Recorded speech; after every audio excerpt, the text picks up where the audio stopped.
रघवणेच्या वकिलानं वैष्णवीच्या चारित्र्यावर संशय घेत प्रकरणाला नवं वळण देण्याचा प्रयत्न केला, मात्र अशा प्रयत्नांमुळे वकील विपुल दुशिंग यांच्याविरोधात आता नाराजी वाढलेली आहे. बघूया. हगवणेंचे वकील बुद्धिमत्तापणाला लावत आहेत की नीतिमत्तापणाला लावत आहेत, हा खरा कळीचा मुद्दा आहे.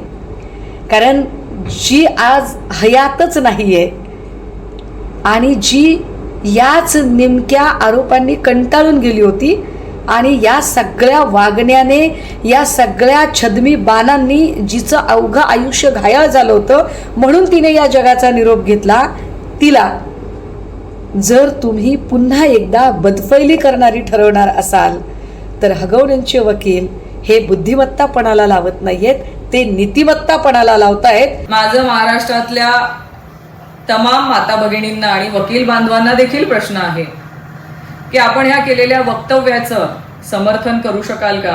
आपल्याला हे वक्तव्य पटतंय का?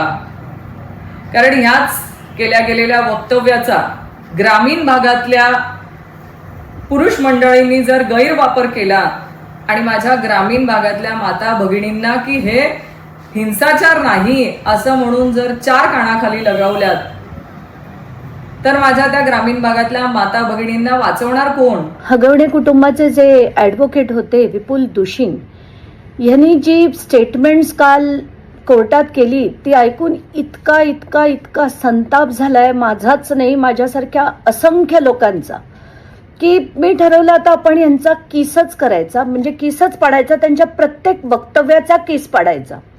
त्यांनी असं म्हटलंय की प्लास्टिकच्या छडीने मारहाण केली, याला हत्यारं म्हणायची का या प्लास्टिकच्या छडीला? तर विपुल दुशिंग साहेब याला काय म्हणायचं? त्याला दुसरं काय नाव हे हत्यार नाही का? कारण त्यांनी जर कोणाची हत्या होत असेल तर त्याला हत्यारच म्हटलं जातं.